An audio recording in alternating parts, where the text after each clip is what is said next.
میں بیان کیا اسی طرح میں چلا گیا. پھر کچھ دن کے بعد ایک مولوی صاحب نے پڑھ گئی حدیث پڑھ گیا. اچھا 2 ہفتہ وہی بیان ہوا.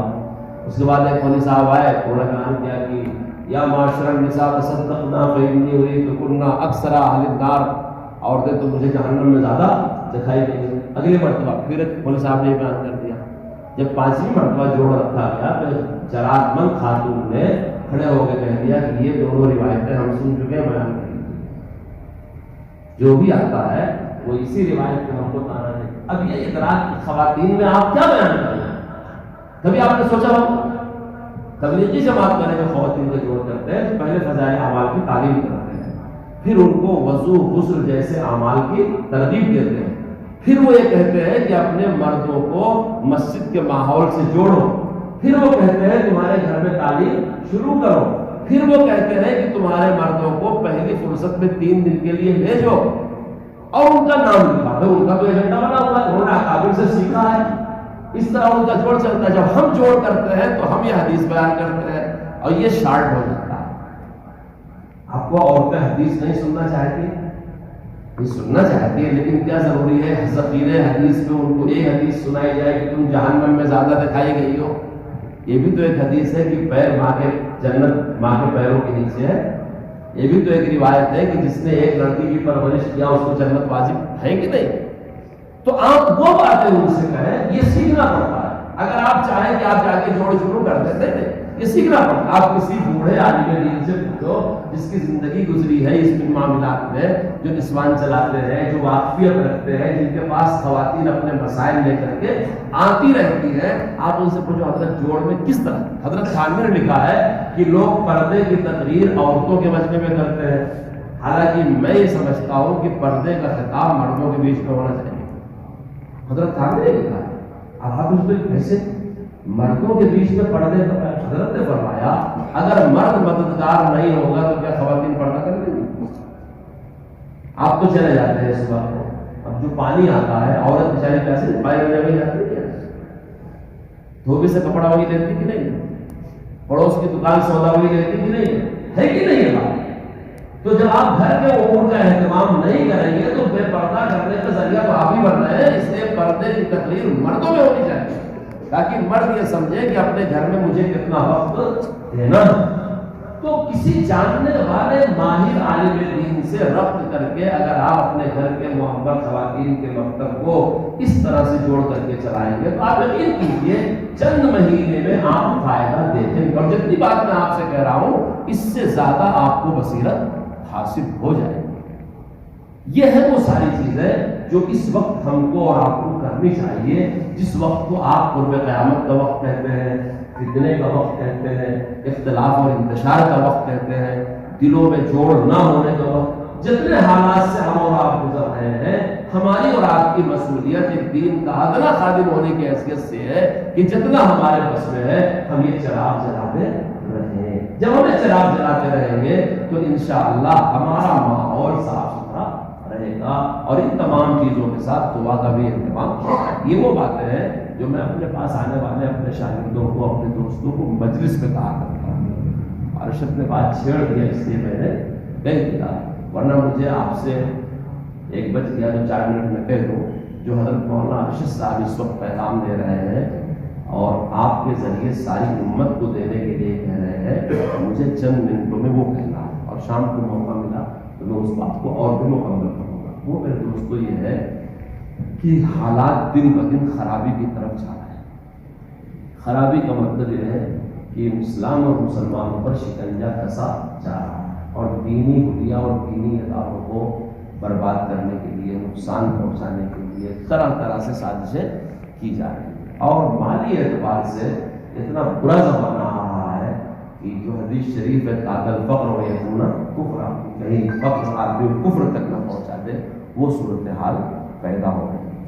اور آپ جتنے شعبے میں دیکھیں گے جہاں جہاں مسلمانوں کو تکلیف ہو رہی ہے, جب آپ اس کا جائزہ لیں گے تو ایک بہت بڑی وجہ یہ ملے گی کہ لوگ غربت کا شکار ہیں, جہالت اور غربت. جو جن کی زندگی بڑی اچھی گزرتی ہے, ہائی ٹیک جسے کہتے ہیں, 5 اسٹار زندگی, ان میں اسلام سے, اخلاق سے, انسانیت سے جہالت ہے. اس لیے وہاں خراب کرنے کے لیے تیار ہو جاتے ہیں, بے حیائی سے.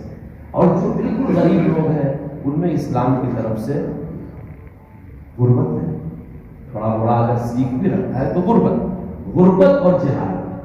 ہو سکتا ہے نیچے کے لوگ غریب بھی ہو جاہل بھی ہو, یہ بھی ہو سکتا ہے. تو ان حالات میں اگر آپ یہ چاہتے ہیں کہ حالات اور بگڑیں گے, اس بگڑے ہوئے حالت میں آپ اگر چاہتے ہیں کہ اپنی امت کو, اپنے محلے کو, اپنے قوم کو سنبھالیں, تو آپ کو 2-3 کام کرنا بھی ہوگا اور اپنی توجہ امت کو ان چیزوں کی طرف متوجہ کرنے میں لگانا ہوگا. چونکہ آپ عالم ہیں, آپ کی طرف سے جو بات جائے گی لوگ اسے دین سمجھ کر کے مانیں گے. اس کی بنیادی بات ہے اپنی زندگیوں میں سادگی لانے کی, قناعت کرنے کی, کفایت شیاری. یہ بالکل اس وقت جمعیت علماء کا جو اصلاح معاشرے کا کام ہے, اس میں ان چیزوں کو حضرت صدر محترم نے بڑی اہمیت سے رسالے بھی حضرت کی عنوان پر شروع ہوئے ہیں. جگہ جگہ باتیں حضرت اس طرح کی بات مجلس میں بھی کہتے ہیں, خطاب میں بھی کہتے ہیں. آپ کو بھی مطالعہ کر کے سادگی پر, قناعت پر, کفایت پر مثبت بات کرنی ہے, بخل پر, فضول خرچی پر, اسراف پر, ضرورت سے زیادہ, ضرورت میں نہ خرچ کرنا بخیلی, اور ضرورت سے زیادہ خرچ کرنا, ضرورت میں ضرورت سے زیادہ خرچ کرنا اسراف, اور بے ضرورت خرچ کرنا تبذیر. تبذیر اسراف سے بڑا.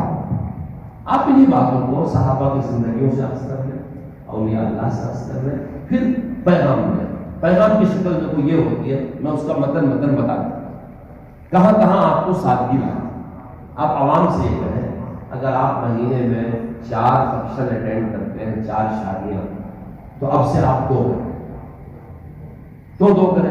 کیونکہ خود آپ کے پاس بے روزگاری ایسی پہنچ چکی ہے کہ اب پہلے جیسا خرچ کرنا آپ کے لیے آسان نہیں. یہ اس کی دکھتی ہوئی رگ ہے جو آپ کو پکڑا. یہ کیسا ہے؟ اس لاک ڈاؤن میں بہت سے ڈپارٹ کی تنخواہیں کم کر دی ہیں, بھتے کم کر دی ہیں, بہت سی اسٹیٹ نے پینشنیں ختم کر دیا, بہت سے بجٹ کو محدود کر دیا گیا, اور نظام ایسا منتشر ہو چکا ہے اقتصادی کہ جس کے پاس دولت ہے اور حرام سے آ رہی وہ بڑھتی ہی جا رہی ہے, اور جس کے پاس نہیں ہے وہ مزدور کی دولت گھٹتی ہی جا رہی ہے. لوگ فاقے سے مر رہے ہیں, پینے کا پانی میسر نہیں ہو رہا, بڑی تکلیف ہے. اب ایسے موقع پہ اگر آپ قناعت اور کفایت کریں گے تو جو آپ کی بچت ہوگی وہ آپ کی کم ہونے والی آمدنی کی بھرپائی کرے گی, اور آپ کے پاس اس میں سے اتنا بچے گا کہ اپنے پڑوسی کی بھی آپ مدد کر دیں گے, رشتہ دار کی بھی آپ مدد کر دیں گے, اپنے قریب کی بھی آپ مدد کر دیں گے, اپنے دینی کاموں کی بھی آپ مدد کر دیں گے. اور اگر آپ نے فضول خرچیاں کم نہیں کیا, اسراف کم نہیں, آپ کا مطلب میں عوام سے کہہ رہا ہوں, آپ کو اپنی عوام کو یہ سمجھانا ہے کہ اگر آپ مہینے میں 4 شادیوں میں جاتے تھے 2 میں یہ کیوں, اس سے پیسہ کیسے بچے گا؟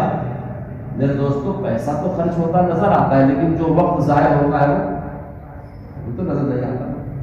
تو جب آپ 2 شادیاں چھوڑیں گے تو انشاءاللہ 2 شادیوں کے جانے آنے کا, وہاں ہدیہ تحفہ دینے کا, کھانے پینے کا, اچھا جب جانے والے دھیرے دھیرے کم ہوں گے تو جو کھانا وہاں پکتا ہوگا تو کم ہوگا. اگرچہ یہ چیز بہت بظاہر ابھی دشوار معلوم ہو رہی ہے, لیکن چونکہ حالات کے مطابق ہے, اگر علماء کرام اس بات پر تنبیہ کرتے رہیں تو انشاءاللہ کچھ نہ کچھ جانبین میں بچت ہونی شروع. اسی طرح کپڑوں کی خریداری میں آپ اپنے گھر کے مزاج بنایا عوام کا, ہر عید پر کپڑے کی ضرورت نہیں, ہر شادی میں کپڑے کی ضرورت نہیں. آپ جس کو کوئی گفٹ دے رہے ہیں اس کی ضرورت پوچھ رہے ہیں.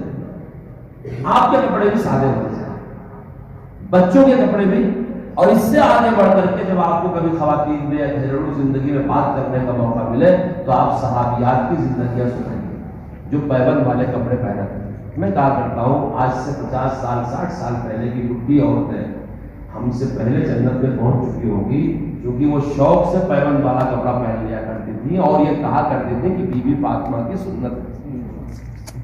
اور یہ مراقبہ ان کا پیبند والا پہننے کے بعد ان کے دل میں احساس کمتری نہیں ہے کہ ہم غریب ہیں, بلکہ ان کے دل میں اپنے اسلام پر یہ فخر ہے کہ رسول اللہ کی سب سے چہیتی بیٹی فاطمہ الزہرا کی یہ سنت ہے کہ پیبند والا کپڑا وہ پہنتی تھی. مردوں کو برس میں 2 جوڑے کپڑے 3 جوڑے نصیب ہوتے تھے. حضرت گنگوہی کے تذکرے میں بھی لکھا, حضرت مدنی کے تذکرے میں لکھا ہے. حضرت مدنی مدینے سے گنگوہ تشریف لائے تو حضرت گنگوہی نے ایک جوڑا کپڑا سلوا کر کے رکھا تھا, وہ مولانا مدنی کو پہنا ہے. اب سے کچھ سال پہلے کپڑے کی اتنی فراوانی نہیں, اب ہو گئی. ہم بھی اس میں احتیاط کریں. کیا ضرورت ہے ہر ماڈل کا ہونا چاہیے, ہر قسم کا ہونا چاہیے, ایسا ہی ہونا چاہیے. ہم سادگی لیں. جو گھر کی محترم خواتین ہیں, پھپھی ہوئی, خالہ ہوئی, چچی ہوئی, نانی ہوئی, دادی ہوئی, ان کے پاس جو کپڑے ہیں, چھوٹے بچوں کا ذہن بنایا جائے کہ اس میں برکت رہے گی. تمہاری نانی نمازی ہیں, تہجد گزار ہے, تمہاری خالہ نیک ہے, حیادار ہے, تم اسے پہنو. گھر کا ماحول بنایا جائے. بڑے کپڑا لے کے کاٹ پیٹ کے ان کو سلنا بھی آئے گا, ہنر بھی آئے گا, دستکاری بھی آئے گی, وہ استعمال کرے گی. اس طرح جب تک یہ حالات دنیا کے معیشت زدہ ہے, غربت زدہ ہے, اقتصادی حالت خراب ہے, اسلام میں سادگی ہمیشہ اچھی چیز ہے, لیکن ایسے تقاضوں پر صرف ایک سادگی کا ہتھیار ہے جو آپ کو باعزت روزی روٹی دے سکتا ہے, اور آپ اس پوزیشن میں کھڑے ہو سکتے ہیں کہ کسی دوسرے کی مدد کریں. وہ مدد جس کی آپ کر رہے ہیں, آپ کا رشتہ دار بھی ہو, آپ کا عزیز قریب بھی ہو, آپ کا بھائی بھی ہو. مفتی سعید صاحب جو ہم سب کے استاد تھے, وہ اپنی جوانی کا قصہ سناتے تھے کہ 1 پاؤ گوشت ہمارے گھر میں آتا تھا اور اس میں ہم 2-3 وقت کھایا کرتے تھے.